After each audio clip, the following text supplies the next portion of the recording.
ole hei kun the thokzol book member te invite chi bei ule hei tun lai chu ko ron lang khat dawa kan nu nau pai nen kan rai no hlim nen group ko ron lo lum han meu lowa chu wang ani nau kan king thar le pathiamal somna sungte wang chu ni boka in dei lo nen helam pang chu ai chenrual u nu le pa te mo u le nau te anim pui tur hi kan om vak lowa atu te po hi us tak hi chu chu tiang chu kan nia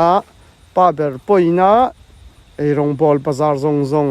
ka tinga ya huan nen khang wang te po ania kha gai gan han in soi lang lok ani chu chonin hei kan group a hian zona kha kha nimin lama nimin kan nung kar lama te po khanin lo soi kha kam mo ka ron chang man chia lo chewa doctor ma siami mo pi ma siami ron soi te po chonin tun kumin takhi khuawat ma em ya khowatin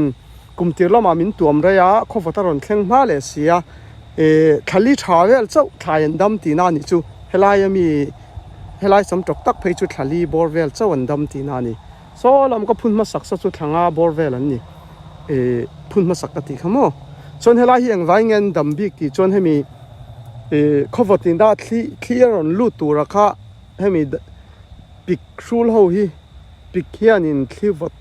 hetia dai ra karon lu tu halo dang ve ni kha wang khan hemi pik shul nei ho hi chon hi ma thli hi helam taw ron lu ta ni mela ka selo thai tang hian mu thai ni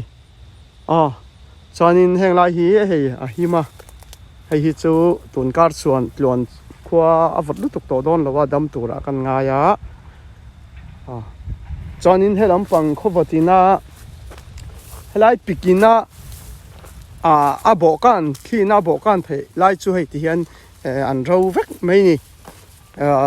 tui sa nen a lei ang mai hian mo ti sanin aso an ro vek an hei khowatina lo tuam wa ani chuanin sai tong khanin khan fang thui lo mai ange thali travel chawon ni helai ka thlai dam pasam tok dam rei hi chen hi thali bor vela hei hi nia kholam ne na kan thlai in kol dai ang lo na tur te po kha ke nia chon thali thanga araina vera tharuk bor vel bak lo hi thlai an dam lo wang hi anin kan ngei to nang te po kan seng na save in ka ria huan sem hi lama alo ol bik lo ani ti kha in ral ron ngei angot kha ni bik lo ti kha kan soi le a kholama te chon vur ve hek lo le chung te po chu ania nga helama kan malak dan tam takhi khalama pom phan tlak lo thi boka chung te chu nia chon he helam pang po hi sam tok hring thalu tu kha nia hei heng lai te po hen lo khoro zo to so mi pik sul ho so chu thli kha tle mi lo dang dawa so ho so chun ladam ria so po ren dam to lawang makar lama chon an vai an thivek tong karing chuanin helam pang hi an thur sen helai hi an thur var mizo an thur te pok an tianga ka tiang mun khan ya he thal char khochar laya ang mai ni kholam ang kan ngei to chuan pasai chu khobo ina erwa ni ha tian an vai an khoro vek ani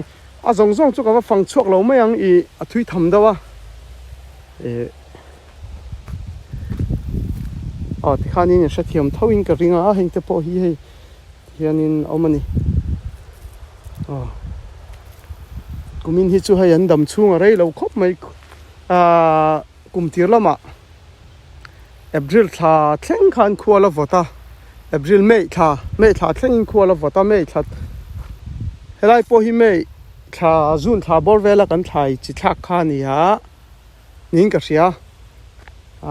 group om masa ho khachon in shevek ang karing kan thlai chi thlak lai te po ron ti lang khamo mei jun tha bor vel ni ta sela helam pang po hi helam pang ka phun tak hi chu july bor vel ani helam pang a sam tok in kha chumo helam pang hi than nung tura ka ti ho khan ni ta july August September thali travel ba kan dam lo ni helam pang phei chu ei chu ma se pathian zara mi te min du saka thali lek po dam po ni sela